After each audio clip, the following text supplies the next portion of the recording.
It began, as so many of my cases seem to, with the sound of bells not joyous, not mournful, simply inevitable. Oxford has that way of wrapping its evenings in memory, as if the air itself remembers better than those who breathe it. I was at Randolph, alone, though I would have said between companies if pressed. The kind of solitary drink that pretends to be waiting for someone who will never arrive. Outside, the drizzle had gathered into something steadier, soft enough to be ignored, persistent enough not to be. The newspaper lay open before me, its print blurred slightly where I'd used it as a coaster. It was the Oxford Mail, a dull issue by most accounts, but my eye was caught by a small obituary professor, Lionel Keats, retired Fellow of St. Edmund's College, distinguished classicist and friend to many. A fine public phrase for a private man. What made me linger was the final line. His long-term guest, Mr. Ambrose Vale, remains at the property. There was something faintly improper about the way it was worded. Remains suggested permanence, even death. One doesn't remain after a funeral, unless one intends to haunt the place. I remembered Keats dimly from a college dinner years before an earnest scholar who spoke of Euripides as if the playwright might reappear at any moment to defend himself. As for Vale, I recalled a pale figure beside him, one of those men whose silence appears cultivated, like a foreign language they never quite mastered. He had the fragile stillness of a candle about to flicker out. I had thought him unwell at the time. Perhaps I wasn't wrong. The bells of St. Mary's began their half-hour peal.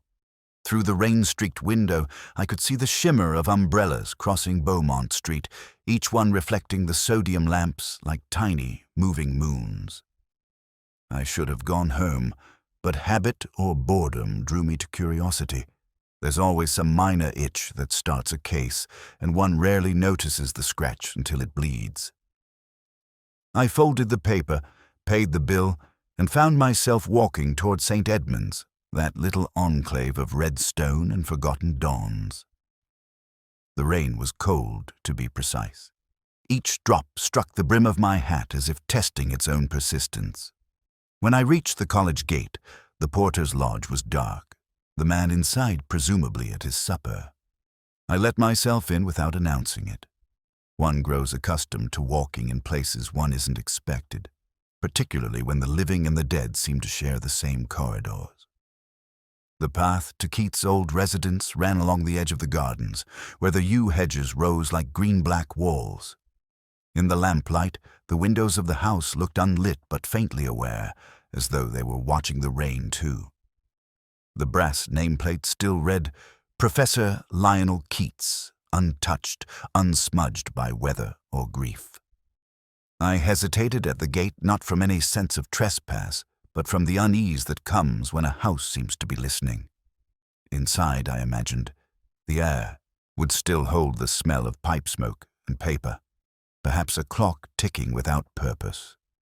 I had known too many rooms like bathrooms that refused to understand that their owners had left them. I found myself thinking of a crossword clue I'd come across that morning. One who lingers too long, but never overstays 5. I'd left it blank, impatient for once. Standing there, watching the silent house through the drizzle, the answer seemed almost to surface. Guessed. That was it. Simple. Obvious. And yet it struck me with an odd chill. I don't know why I turned back just then, perhaps because the bells had stopped. Their silence was heavier than the sound had been. It pressed on the air. Oxford was never so quiet as when it tried to listen to itself.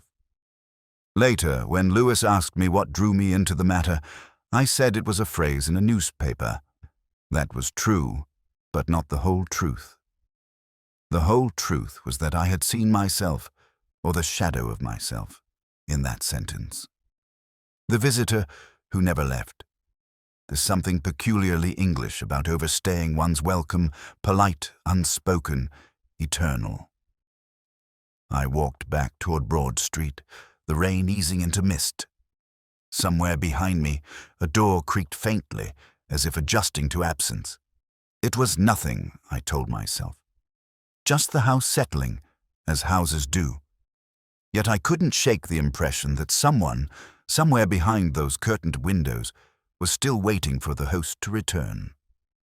That night I slept badly. Dreams of corridors without end, of faces half seen in the lamplight. When I woke, I could still hear the bells, though the morning was clear and bright.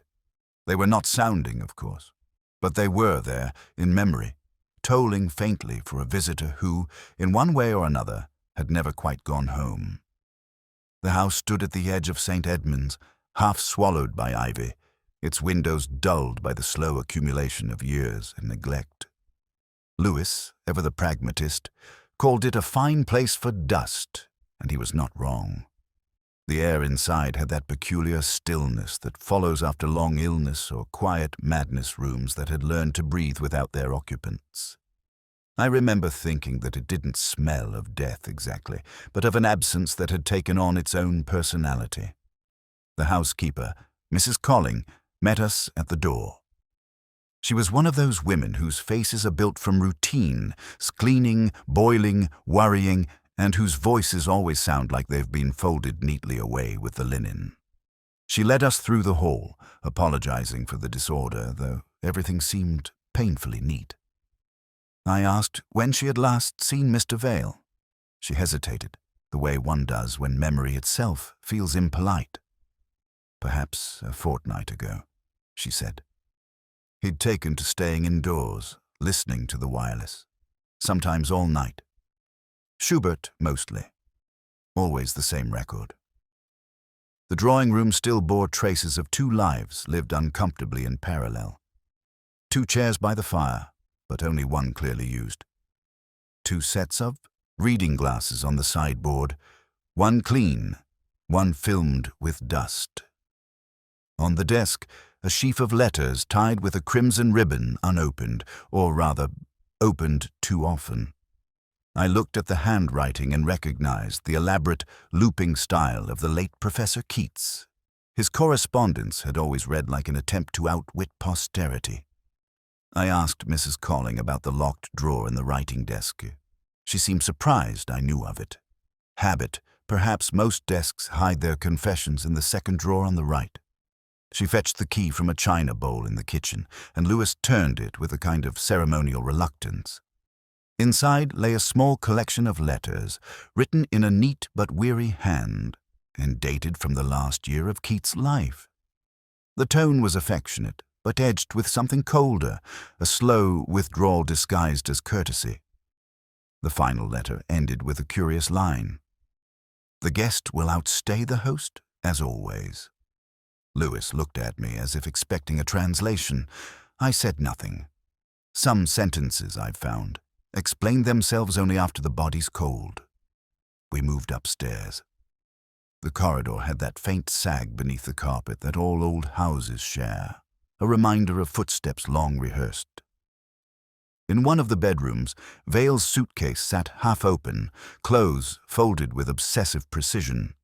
A shaving brush stood by the mirror, its bristles hardened into a grey bloom. On the bedside table, a crossword lay unfinished. Most of the clues were filled in, except one near the center, eternal occupant, unwillingly so 5. The answer had been left blank. I smiled, despite myself. Lewis was inspecting a photograph on the mantelpiece. Keats and Vale stood beside a college fountain, 2 men who might have been father and son, or teacher and pupil, or something less easily defined. The photo had been taken in spring when the lilacs behind them were in bloom. Yet neither man smiled. That, I thought, was the truest clue in the room. Downstairs again, I lingered at the piano. A glass of amber liquid sat beside the metronome, long evaporated but leaving behind its faint, sweet ghost. I pressed a key. The note hung in the air longer than it should have, resonating unevenly, as though the room were reluctant to let go of sound. Lewis asked if I believed Vale might have left town quietly. I said that quiet departures were the only kind worth doubting. People vanish in Oxford every year, some into marriage, others into madness, and a few into memory. But they rarely take their toothbrushes. Before leaving, I asked Mrs. Colling whether she'd ever heard them quarrel. She shook her head but added that once, weeks before the professor's death, she'd heard music playing past midnight Schubert again at a voice, not raised but trembling with fury. She couldn't tell whose. Outside, the rain had stopped, though the sky still wore the color of wet slate. The garden smelled of damp soil and something faintly chemical, as if someone had been tending to plants, long since dead. From the upstairs window, a curtain stirred slightly, though there was no wind. I told myself it was the draught, nothing more.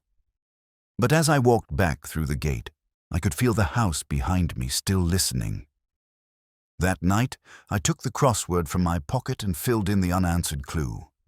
It was, I thought, almost too simple a guess. The same word again. But when I wrote it down, it didn't feel like an answer, more like an accusation.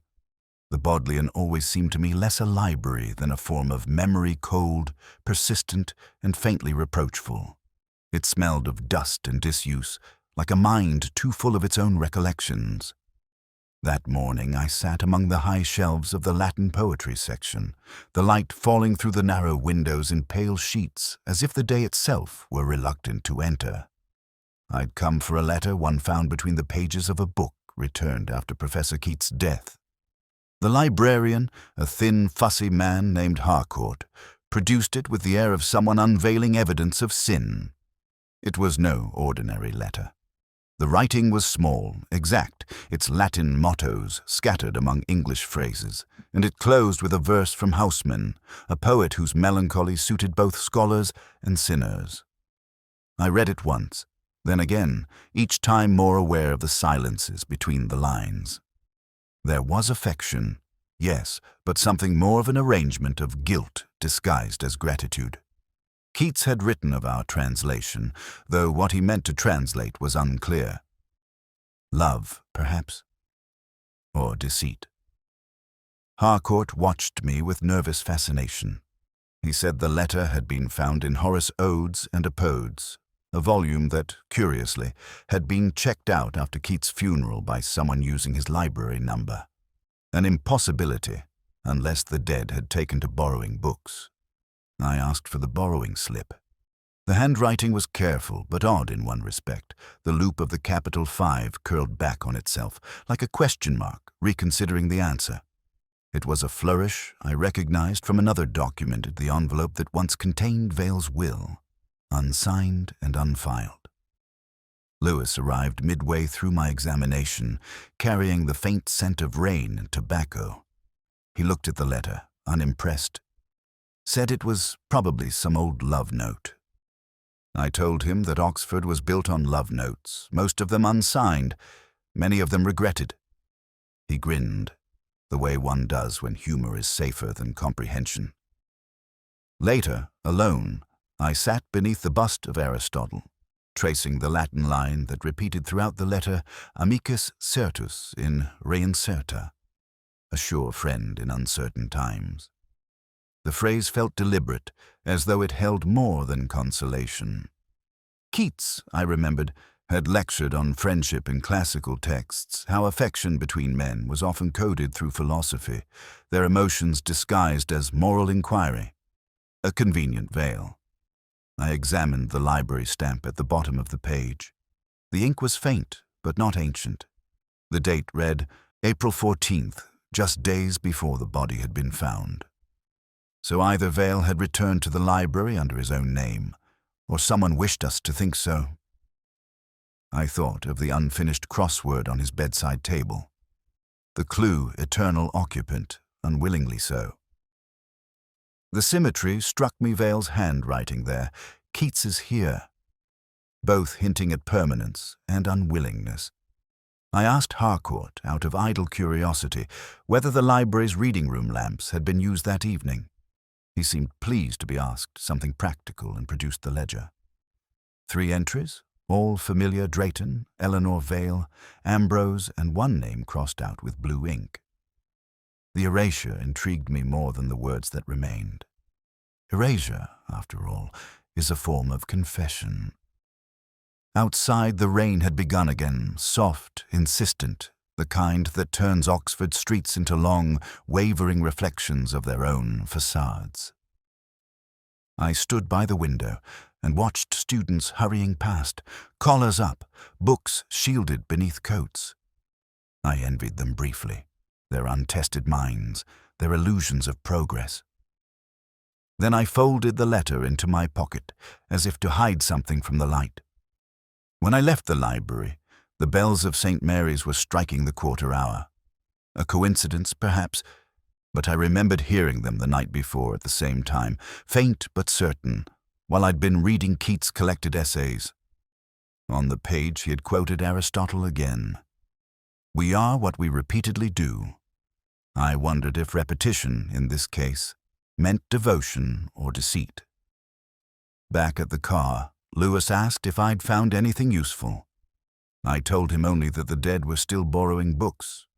He frowned, perhaps unsure whether I was joking. The truth was, I wasn't. That night in my flat, I unfolded the letter once more. The paper smelled faintly of tobacco and something floral, like pressed violets. On the back, in a lighter ink, was a smudge of handwriting, unintentional perhaps, but unmistakable. A partial word, cut off by the fold-stay. I thought of the line again, "The guest will outstay the host." I poured a whiskey and watched the lamplight curl against the glass. Some words, I reflected, are heavier than their letters suggest. Stay, for instance. It can mean to linger, or to delay, or, as it did for Vale, perhaps to refuse to leave at all. It was during evensong that I first saw her. The chapel at St. Edmund's was dimly lit, its candles shivering faintly in the draught that always seemed to haunt that corner of the college. The choir had finished their final hymn, and the congregation was dispersing in that polite, murmured way the English reserve for both grief and faith. She remained where she was alone, standing before the memorial plaque to Lionel Keats, a small bouquet of white lilies trembling in her hands. I knew her name before she spoke it. Eleanor Drayton, former assistant to Keats, later a biographer of forgotten poets, a mind sharpened by literature, dulled by sentiment. When I approached, she turned with the unhurried poise of someone long accustomed to being observed. She said she hadn't expected to see me here. I told her neither had I. We spoke quietly in the corridor, our voices trailing like smoke between the stone arches. She said she came often, that Keats had been more than a mentor, less than a friend. That line, I noticed, carried the rehearsed cadence of something once truer than it could now afford to be. She mentioned Ambrose Vale only when prompted, as though saying his name risked letting him in again. He was not exactly a friend, she said, more like a reflection one learns to distrust. He thought in sonnets, lived in riddles, and despised daylight. Her eyes drifted past me to the window, where the rain pressed faintly against the glass. She added, almost absently, that Vale had sent her letters, once beautiful, unnecessary letters that stopped without warning. She had burned them all. I asked when that was. She smiled, without humor. Before the professor died, of course, as if that explained everything.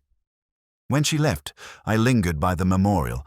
The inscription was "Scholar, Teacher, Friend." The simplicity of it felt dishonest. Keats had never been a simple man. His words were always layered, calculated, hungry for interpretation. I found myself tracing the carved letters with one finger, half expecting a hidden meaning beneath the stone. Later, in the porter's lodge, Lewis was waiting. He'd spoken with the college registrar, who confirmed that Vale's name appeared nowhere in the records, not as a student, a fellow, or even a visitor. The name existed only in Keats' personal correspondence. I asked whether the registrar recalled any letters or phone calls concerning him. Lewis shook his head. Not a trace, he said, though there had been a rumor that someone had been living in the professor's house long before the staff were told. We walked across the quad together. Rain darkened the paving stones, and the lamps along the cloisters threw pale rings of light that made the college look both alive and deserted. Lewis said it was odd, wasn't it, that the man could live here all those years and no one would remember him. I said memory was overrated. Oxford's full of ghosts who once thought themselves indispensable. He asked what I made of Miss Drayton. I said she had the air of someone who wanted to be pitied, but only by the right people. A curious mixture of intellect and self-forgiveness. She had mentioned that Vale once described Keats as a man who loved being loved for his loneliness. I told Lewis that was the kind of sentence that deserved to be written down. As we passed under the archway, I noticed a small detail I'd missed before. The lilies Eleanor had placed by the plaque were the same kind Vale had painted in the corner of a photograph I'd found in Keats' sturdy white, slightly bruised at the edges, their petals already curling inward. A floral mirror, 5 years apart. Coincidence? Perhaps. But Oxford thrives on coincidence. It's the local religion. We stopped by the car. Lewis fumbled with his keys and asked whether I thought Vale was dead. I told him not to be so eager to bury the living. Then, after a pause, I added that the dead are often the most persistent residents of this city. That night, back in my flat, I poured a drink and opened the file again. Eleanor's name appeared 3 times in Keats's address book, once under her own, once under the word muse, and once, inexplicably, under witness. I looked at the handwriting. The same deliberate loops, the same pauses mid-word, as though the writer had been dictating to his own conscience. I tried to read the memorial inscription again from memory: scholar, teacher, friend, and wondered which word Vale would have chosen to omit. It was Lewis who told me first. The call came early, the sort of hour when one never expects good news. His voice was cautious, as if reluctant to disturb something larger than sleep. They'd found a body unearthed during the renovation of a garden wall behind Keats's old house. Male, middle-aged, bones arranged with the clumsy reverence of someone half regretful. Oxford soil, I've often thought, buries its secrets reluctantly. The morning was grey, even by Oxford standards, the kind of grey that stains rather than fades.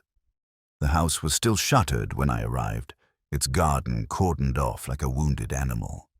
The forensics men moved quietly, respectful as undertakers. One of them, a young constable with an expression of unwanted curiosity, handed me a small object wrapped in a gauze pocket watch, its glass cracked, its chain corroded but intact. Inside, beneath the clouded surface, I could just make out the initials A.V. The watch had stopped at 9:30. Lewis, standing beside me, asked what I thought it meant. I told him the meaning was rarely punctual, but inwardly I felt the cold stir of inevitability.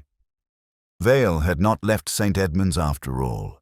He'd simply changed his address to the earth. We were shown the remains carefully, as if the bones might object. There was little to see: a jaw with gold fillings, fragments of cloth, and the key to what must have been Keats' study.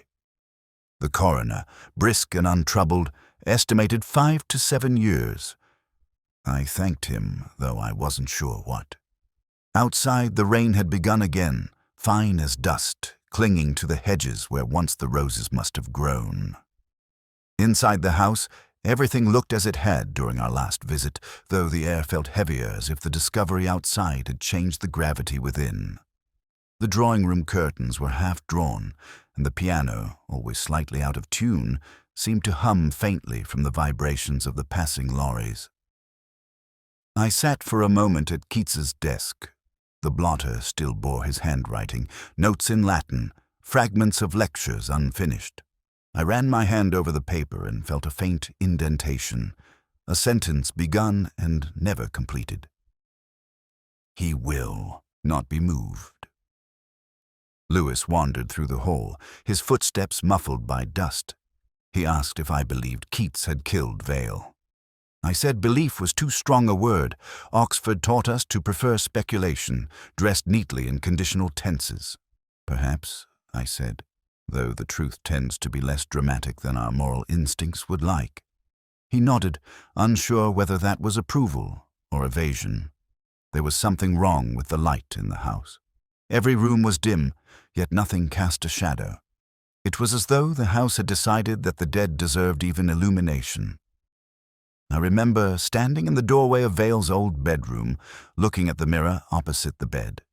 The surface was clouded, but faintly I could see myself, doubled, refracted. Behind me, the curtains moved slightly. I turned, expecting air, but there was none. On the mantelpiece stood a small photograph of Keats, younger, almost unrecognizable. His hair darker, his mouth less severe. Someone had added a second frame beside it, empty but for the faint outline left by a removed image. A twin presence erased. I took it down, and for a moment the dust formed two perfect ovals where the frames had been, like eyes in the wall. Lewis called from downstairs. The housekeeper had arrived, pale and shaking, insisting she'd seen the professor after his death just once, late at night, through the upstairs window, standing in that same room. I asked her what made her so sure it was him. She said she had recognized the silhouette. I asked if the light had been on. No, she whispered. That was what frightened her, the room without shadows. After she left, Lewis made some remarks about superstition. I told him superstition was simply logic without evidence. He laughed, but quietly. The sound seemed to vanish into the walls. When we finally stepped back into the rain, the air outside felt lighter, almost pure. I looked once more at the house, its blank windows, its damp stones, its refusal to reveal. Somewhere inside, the piano sounded again, one single note, sustained and trembling. That night, in my flat, I laid the cracked watch on the table beside a crossword half finished. The clue waiting for me read, "Where the living forget to cast shadows." 5. I filled it in without hesitation. Grave. The answer fits too well. I still have the photograph. It lies somewhere in a drawer I seldom open creased, faintly warped by time, the gloss worn to a quiet blur. It came to me by accident, though nothing about that case ever truly felt accidental. Eleanor Drayton had brought it to my office, her gloved hands trembling not from nerves, but from some inward chill. She said she'd found it while sorting through a box of papers in the archives of St. Edmund's Faculty Dinner, 1981, according to the inscription on the back. A simple memento, she'd thought, until she looked closer. The image showed a long table, lit by candles and crowded with men whose smiles had learned to pose for posterity. Near the center sat Lionel, Keats, head turned slightly toward a figure half lost in shadow. A man standing behind him, unlisted among the attendees. The face, blurred yet unmistakable, was Ambrose Vale. I remember staring at the photograph for a long while, the way one stares at a crossword clue whose answer one already suspects, but can't quite bear to write down. Eleanor said she'd checked the college records. No guest that night, no seat reserved, no signature in the visitor's book. Just this apparition, caught forever in emulsion, watching from behind Keats' shoulder like a conscience given shape.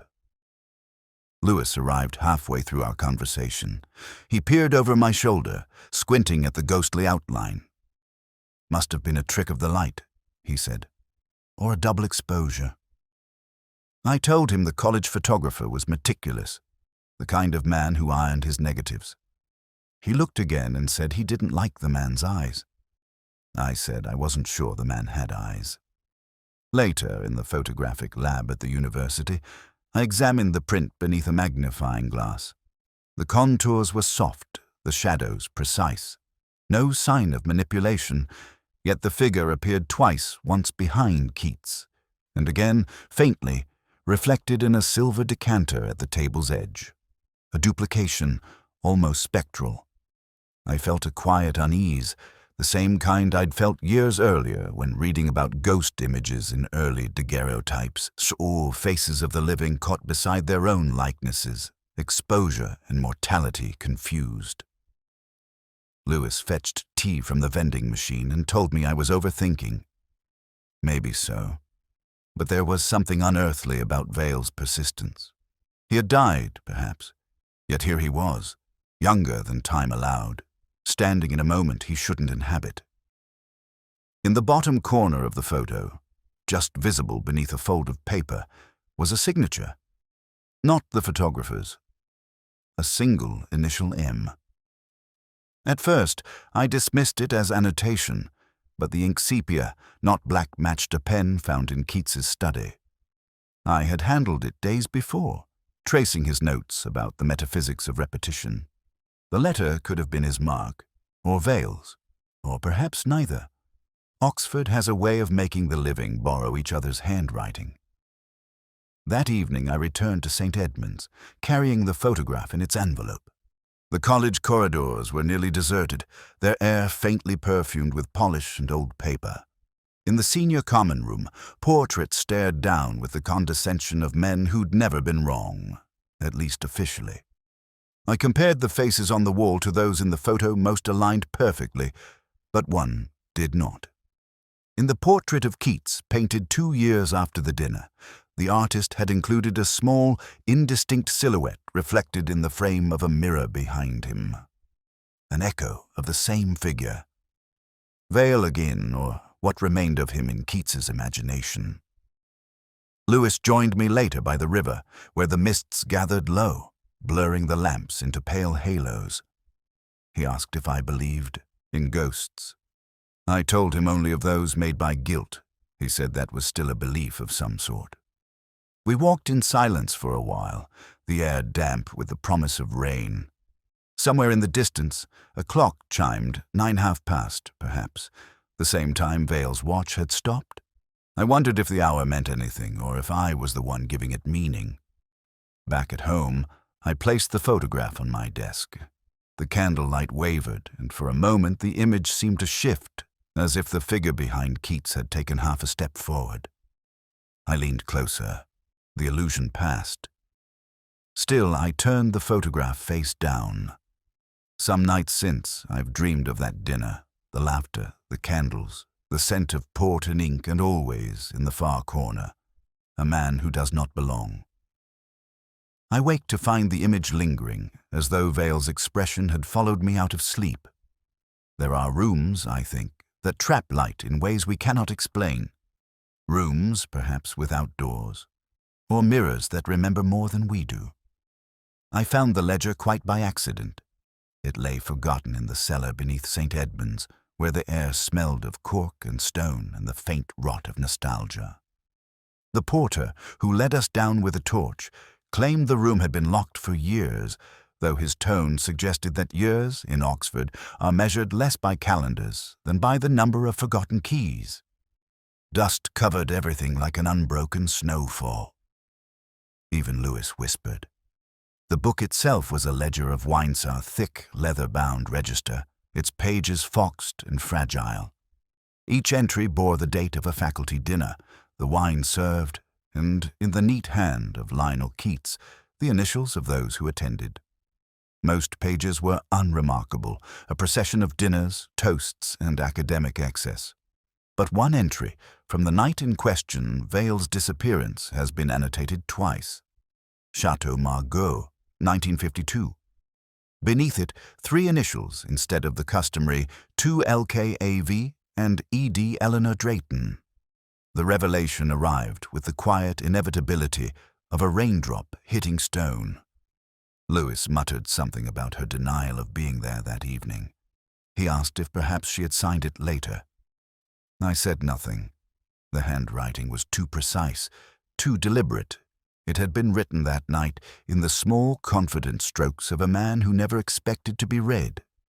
Keats, for all his scholarship, had the vanity of posterity. He recorded everything: meals, music, lovers, lies. I turned the page and saw the pattern of his life laid bare in wine. A man who measured existence not by days but by vintages. A certain loneliness clung to those lists, the kind that hides beneath pleasure. The more refined the bottle, the deeper the void it sought to fill. I knew that feeling well enough. Lewis stood by the rack of empty bottles, running his finger along a row of labels, whistling softly.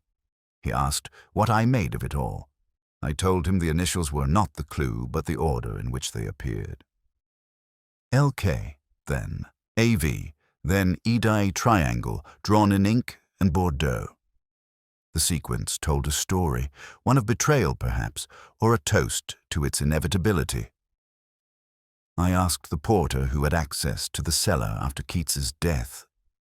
No one, he said, except the bursar, and even he avoided the place. Too damp for comfort, too full of memories. He chuckled nervously and mentioned the sound of dripping he sometimes heard down here late at night, though there were no pipes. Lewis looked upward, then back at me, as if expecting me to confirm or dismiss the superstition. I did neither. Back in daylight, the quad looked almost indecent in its brightness. Students hurried past us, oblivious to the small tragedies buried beneath their feet. I carried the ledger under my arm, careful not to smudge the pages. There's something faintly ecclesiastical about old wine books, half communion, half confession. In my office, I laid the ledger open beside the photograph of the dinner. The faces looked suddenly altered, as though the knowledge of their final evening together had reshaped their expressions. I compared the glass in Keats's hand to the ledger entry Margot, Pop 52, and saw that the bottle in the photograph matched precisely, its label half visible beside Vale's plate. But something else caught my eye. On the table, a third glass half full, faintly touched with lipstick. Eleanor had been there. She had lied, but I could not yet decide whether the lie was born of guilt or grief. Some lies, I have learned, contain both. That evening I found myself in Jericho, seated at a small table near the window of a pub that had once been respectable. I ordered a whiskey, though my thoughts kept circling back to Margot, its deep red permanence, its promise of warmth. I imagined Keats pouring it, Vale refusing the second glass, Eleanor turning away, and the quiet tension that must have hummed beneath their conversation. I could almost hear the brittle laughter, the tiny fracture in civility that precedes calamity. Lewis joined me later, his coat wet from the rain. He asked if I thought Eleanor had killed Vale. I said that the question was premature. What mattered was why Keats had recorded her presence when she had tried so hard to erase it. Some people, I told him, don't wish to be forgotten. Others wish to be remembered differently. He frowned, perhaps at the ambiguity, perhaps at the whiskey. When I returned home, I opened a crossword I'd abandoned earlier. The clue that awaited me was oddly appropriate. Old vintage reveals bitter truth. The answer came at once, crude. I smiled at the irony. Beneath refinement, perhaps that's all we ever find. Before sleeping, I poured myself a glass, not Margot, but something humbler, and raised it to the past. The taste was sharp, unkind, and honest. I came in the morning to post a letter without handwriting. The envelope was typed, plain, its address set too low on the page, the kind of carelessness that suggests deliberation. Inside a single sheet, also typed, signed only with an initial, the confession. It reads like a confession should, I suppose, be orderly, self-aware, and entirely wrong. The writer claimed responsibility for the death of Ambrose Vale, asserting it had been an act of mercy, not malice. No details of the manner, no mention of the house, nor the body behind the garden wall. Only that line is the kind of phrase that smells of philosophy rather than guilt. The guest is God, and God must sometimes be silenced. Lewis read it aloud in his flat, his voice uncertain, the paper trembling slightly in his hand. He thought the phrase poetic. I said poetry was the refuge of cowards who couldn't tell the truth plainly. Still, the letter had precisely the kind of style Keats admired. We sent it to forensics. Nothing useful. The typewriter was old, the ribbon faint. A Remington, perhaps hundreds scattered across Oxford offices. But one detail snagged my attention, the indentation of a previous page, visible faintly across the top margin. A single word imprinted backward, but legible when held to the light iridis. It was too much to be coincidence. Keats had lectured on that myth endlessly, the lover who looked back, the lost voice that could not bear to remain silent. I remembered the line from one of his essays, "Perhaps all men write their confessions to the dead." Lewis thought the letter a hoax. I wasn't so sure. Hoaxes rarely understand irony. This one did. That evening I went alone to Keats' house. The study smelled of damp wood and something sour, like the memory of whiskey. The windows were shut tight, though a faint breeze moved through the curtains. I found myself staring at the typewriter on the desk, dust thick along its carriage. A Remington. The ribbon was missing. I pressed one key, gently the letter E. The machine responded with a hollow click, and I felt a chill I didn't fully acknowledge. Beneath the blotter lay another sheet of paper, blank but for faint pressure marks. I shaded over them with pencil. Lines began to emerge fragmentary, hesitant, as though the writer had paused mid-thought. Not confession. Rehearsal. I left the paper untouched. There are moments when evidence feels indecent. Back outside, the evening had folded into itself. The rain was slow, patient. I walked past the chapel and noticed the porter locking the gates. He nodded politely. I asked him, almost absently, whether he remembered any visitors the week before the professor's death. He hesitated, then mentioned a man shorter, balding with the look of a solicitor. "Came twice," he said, asking for Vale's forwarding address. Left when told there was none. Later, I checked the college archives. No record of any solicitor visiting, no notes, no correspondence. Only a single receipt, tucked among Keats' papers, for the purchase of a bottle of Chateau Margaux, the same vintage noted in the cellar ledger. Purchased under Vale's name, paid for in cash. I told Lewis about the receipt. Over lunch in the Jericho Cafe, though I doubt he noticed the significance. To him, it was another dead end. To me, it felt like handwriting under erased ink. If Vale had truly died that night, who had paid for the wine? And if Keats had done it, why preserve the bill? That night I reread the letter. The phrasing too composed, too assured, felt performative. It wasn't guilt speaking, but authorship. The writer was less interested in absolution than applause. A false confession, yes, but false only in form, not intention. Whoever wrote it wanted to control the ending, to tidy up the chaos of death. I'd known men like that, Keats among them. Still, there was the matter of the signature. Just an initial L. For Lionel, naturally. But what if it wasn't? I turned the page again, searching for the subtle mistake that real liars always leave behind. Then I saw the final line, perfectly centered. The guest is God. But the spacing was uneven. Between the words, a single extra space. The guest is God. As though the writer had replaced one word with another. I held the page to the lamplight and saw the faint ghost of the original. The guest was gone. Lewis called later that night. Forensics had finished their report. The paper used for the letter matched a ream found in Keats's house-identical watermark. But the envelope was newer, contemporary, posted from within Oxford days ago, meaning someone alive had reopened the past. I poured myself a drink and watched the rain fall through the lamplight. The bells of St. Giles began their slow toll, precise and merciless. Somewhere, I thought, the author of that letter was listening too, pleased with the symmetry of it all. Confession or confession's echo, it hardly mattered. The sound was the same. It was nearly midnight when the call came through.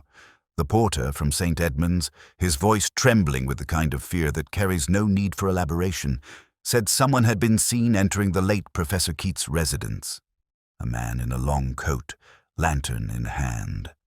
I remember his words precisely because of their absurd precision lantern, not a torch. Oxford preserves its ghosts, even in vocabulary. Lewis drove. The streets were slick with rain, the lamps along the High reflected in long, uncertain ribbons of light. I said little. Some silences are necessary. They give shape to the dread that words tend to flatten. When we reached the house, the front gate was ajar. The curtains in the upper window trembled slightly, though the air was still. We entered quietly. The smell of damp books met us first, then something faintly metallic, like rust or blood or both.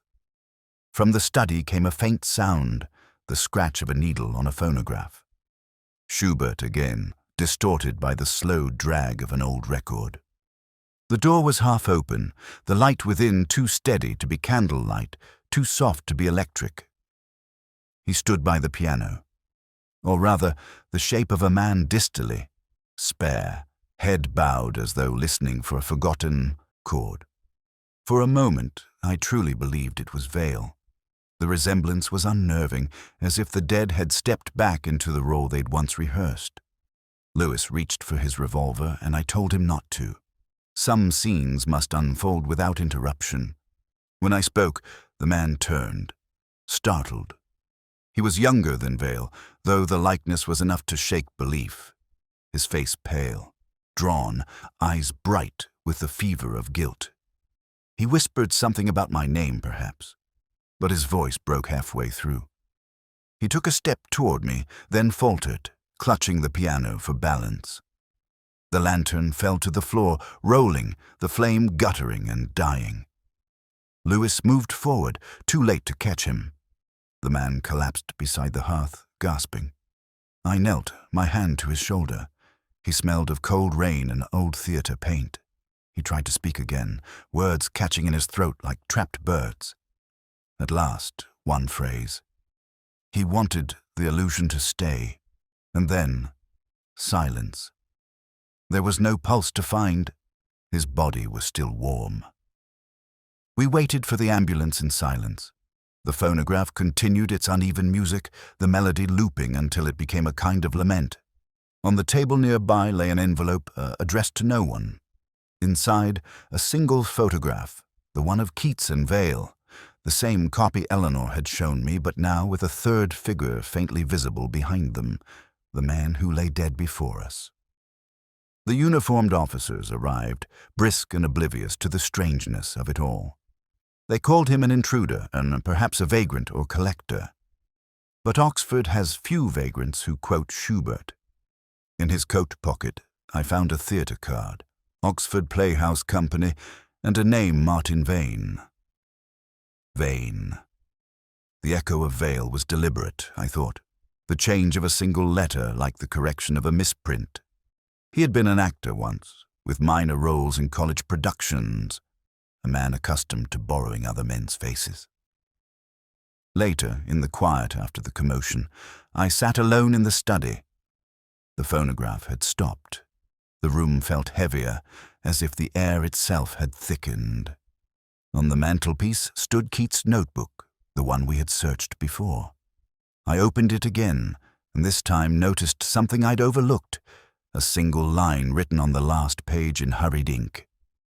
The guest will never leave if the host keeps the light on. Outside, dawn was still a rumor. The ambulance lights turned the rain to red glass as they pulled away. Lewis lingered in the doorway, waiting for me to say something that would make sense of it. I told him only that Vale had never been seen after Keats's death, but his likeness had lived unhired, perhaps borrowed or summoned to maintain an illusion for the living. Lewis shook his head. So the professor killed one man and kept another to play him. Why? Because, I said, some people can't bear the absence they've created. He didn't reply. The rain had eased into mist by the time we left, the kind that lingers without falling. As we walked down the path, I looked back once. In the upper window, the light flickered briefly, then went out. Even now, when I think of that night, I'm not sure what unsettles me more, the death of the actor or the performance that continued long after the curtain should have fallen. The morning after the actor's death, the air around St. Edmund's felt unnaturally clear, the kind of clarity that follows a storm and never lasts. I walked alone to the house again, though there was no procedural reason to return. Habit, perhaps, or something weaker curiosity disguised as duty. The police had already been and gone. Their tape hung loosely across the gate like a ribbon tied in half-forgotten ceremony. Inside, the house had resumed its silence. No sound of records or rain, only the faint ticking of a clock somewhere deep within, steady and indifferent. I went first to the study, the center of all its fiction. The sunlight broke through the curtains in uneven strips, revealing what the lamplight had hidden the night before.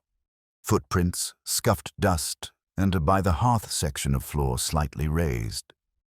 It wasn't much, just a small misalignment in the wooden boards, the kind that happens when houses breathe. Yet something about the symmetry of the room made the floor seem deliberate. Keats had been a perfectionist. He would never have tolerated unevenness. I knelt and pressed my hand to the plank. It yielded slightly, reluctant but not resistant.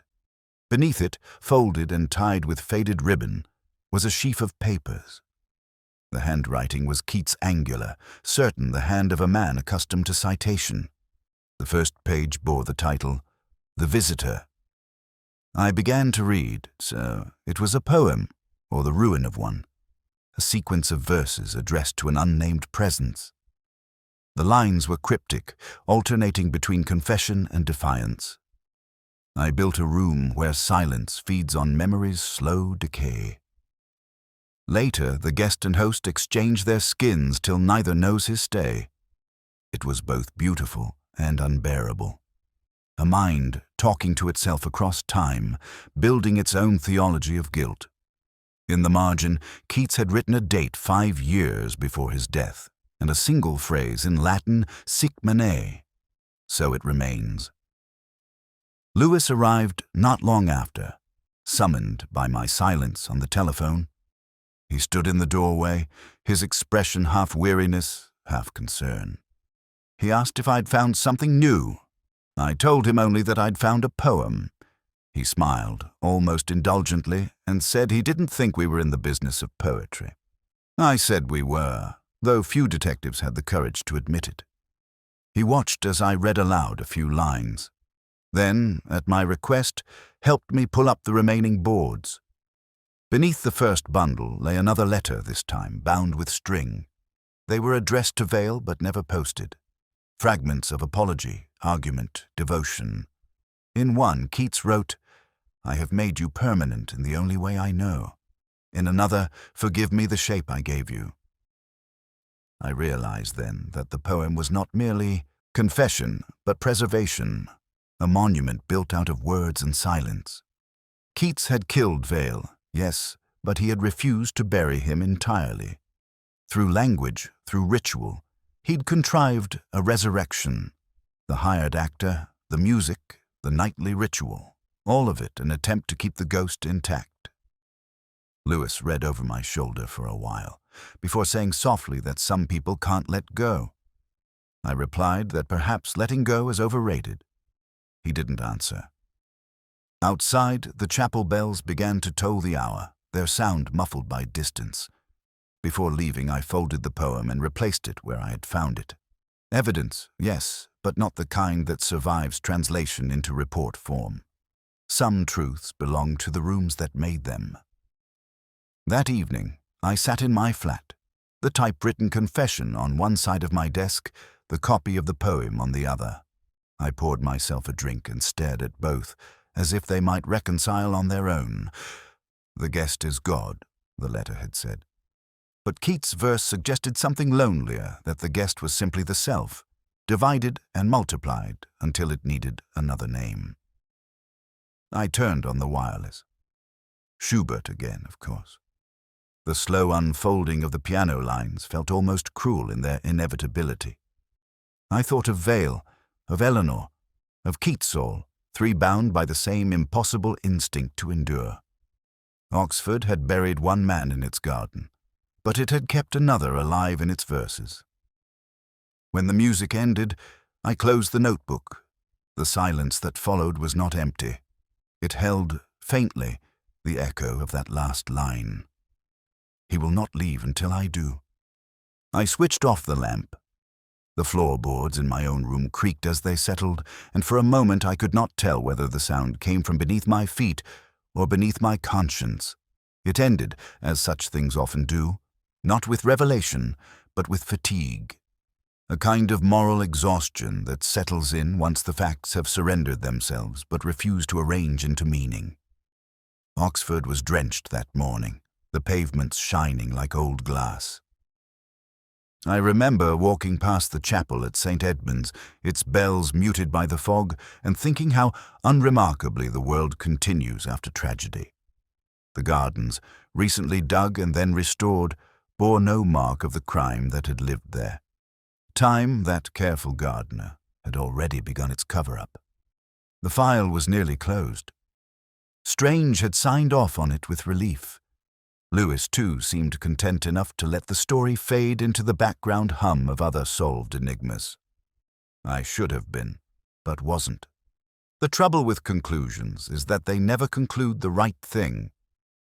In the end, I chose silence over explanation. Eleanor Drayton was never charged. Her name appeared only briefly in the report, a footnote among administrative details. She wrote to me once, weeks later, in a hand as steady as her voice had been at the memorial.